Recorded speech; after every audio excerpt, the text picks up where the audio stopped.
Présenté au début de cette crise par la chefferie supérieure du canton Bel comme étant une organisation constituée d'ennemis de la communauté, ce qui lui a d'ailleurs valu une suspension, le collectif pour le développement de Bonanjo, non convié à l'Assemblée générale, était bel et bien présent à cette messe historique du 13 juin 2021.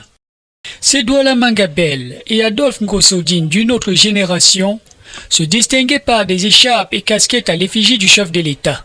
Une manière originale de rendre un vibrant hommage à celui qui leur a fait ce don spécial de 1570 hectares sur la presqu'île de Dindé, son Excellence Paul Biya. N'en déplaise à une certaine Marilyn Douala Bel. La forte mobilisation des fils et filles Bonanjo observée ce jour est le fruit logique d'un travail de longue haleine abattu par le collectif à travers la sensibilisation, l'information et l'éducation des masses.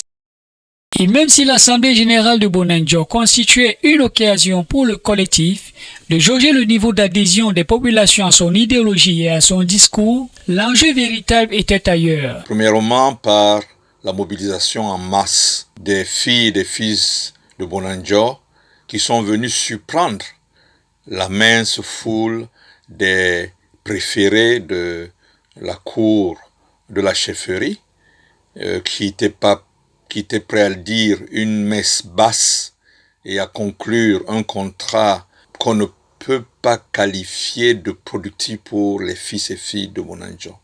La deuxième chose, c'est que le collectif a pu éviter un arrangement obscur qui aurait pu se faire en son absence et faire procéder à l'avancement du calendrier de la chefferie. Le troisième élément, c'est que par les interventions que ces représentants ont pu faire à découvert, en public, de façon audible et claire et convaincante, nul n'ignore plus que le collectif est véritablement ancré dans les préoccupations des populations et qu'il est une alternative plus que crédible pour défendre leurs intérêts.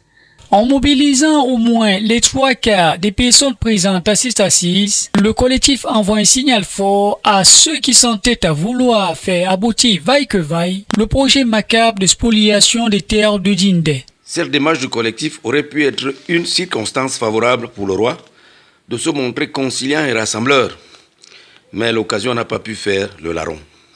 Est-ce que ça relèverait vraiment du fantasme d'imaginer une société traditionnelle où le respect des administrés ne se contenterait pas d'être un concept vide, une simple notion?